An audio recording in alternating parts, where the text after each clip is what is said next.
What are the odds that two ancient civilizations, separated by 10,000 miles, thousands of years of history, and an impassable ocean, tell the exact same story? A world growing corrupt. A divine warning whispered to a chosen survivor.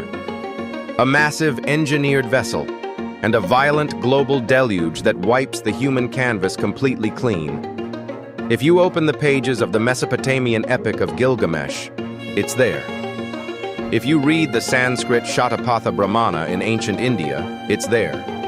If you look at the oral traditions of the Ojibwe tribes in North America, or the stone carvings of the Aztecs, it's there. Over 200 distinct cultures across every inhabited continent share a variation of the Great Flood myth. For centuries, mainstream academia dismissed this global phenomenon as mere coincidence.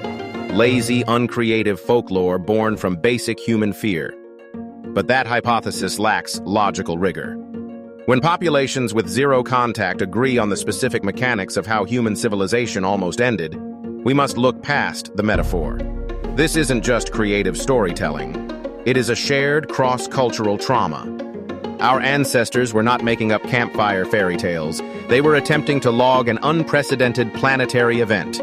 To dismiss them is to ignore a massive data set spanning thousands of generations. Today, we are stripping away the theological window dressing to look at the hard geological, climatological, and historical data to solve the real problem. What actually happened to the planet? And why did it leave such a permanent scar on the human psyche? We are going past the folklore to find the real event that nearly ended humanity. To understand this mystery, we must analyze the structural consistency of these accounts. The primary texts follow a highly specific three-act narrative framework. Systemic human error, precise architectural instructions for survival, and a post-apocalyptic restart.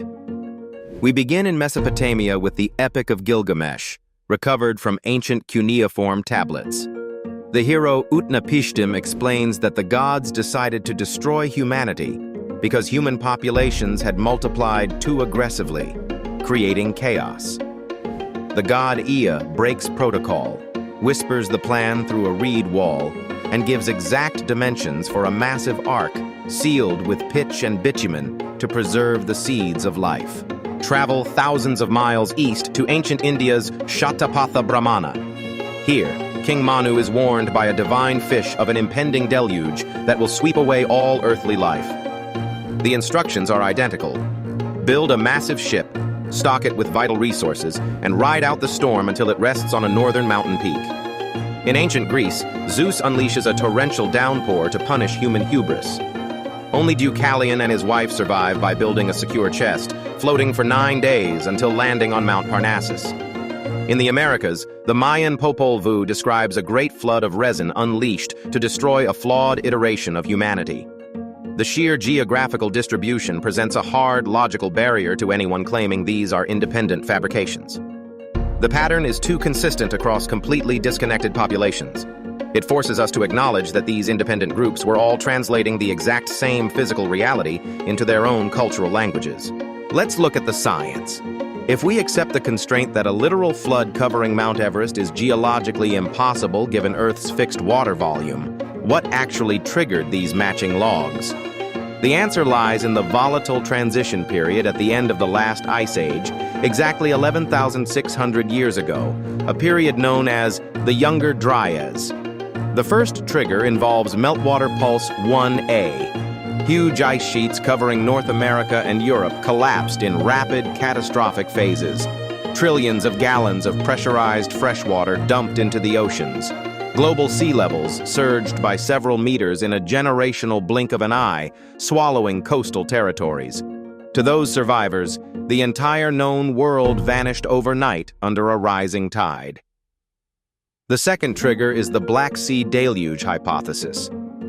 Around 7,600 years ago, the Mediterranean Sea breached the natural land dam at the Bosporus Strait with the force of 200 Niagara Falls.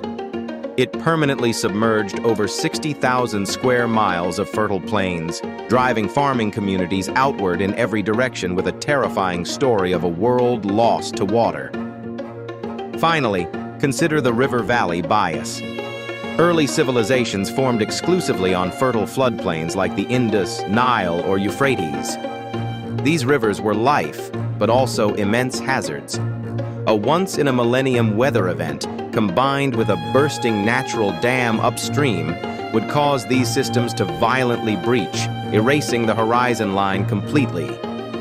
To an ancient observer standing in the center of a flooded plain, the planet was entirely submerged.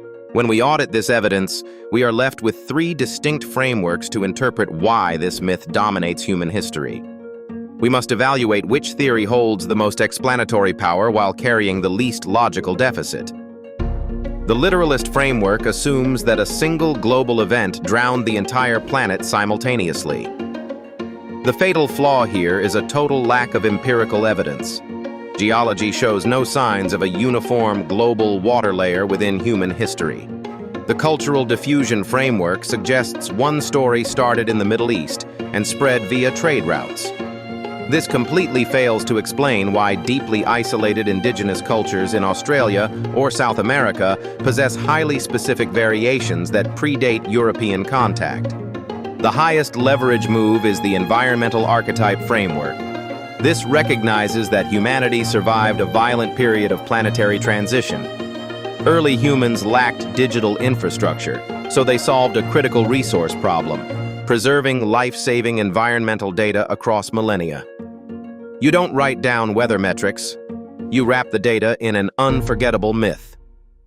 The flood story is humanity's oldest open-source warning system, designed to remind future generations of a hard truth we frequently forget. Our planet's climate is not stable, and nature can reset civilization at any moment. By converting a physical catastrophe into a religious archetype, they guaranteed the memory would survive the rise and fall of empires, delivering a warning directly to us. If this structured analysis changed the way you look at ancient history and geology, hit the like button right now. It is the single most efficient way to tell the YouTube algorithm that high-signal, evidence-based content deserves to be distributed over clickbait. I want to hear your analysis in the comments below. Based on the data we looked at today, do you lean toward the massive glacial meltwater pulses of the Younger Dryas? Or do you think regional catastrophes like the Black Sea breach are the true source of our collective memory? Let's get a rigorous debate going in the comments section. If you value content that strips away the noise and looks at history, science, and human behavior through a strictly logical lens, hit subscribe and turn on notifications. We drop deep dive videos like this every week, analyzing the hidden patterns that shaped modern civilization. Your engagement helps keep this channel completely independent and data-driven. Thank you for your time. Keep analyzing the empirical data beneath the cultural narrative. Protect your downside and think like an investigator. I will see you in the next video as we continue to uncover the hidden truths of our past.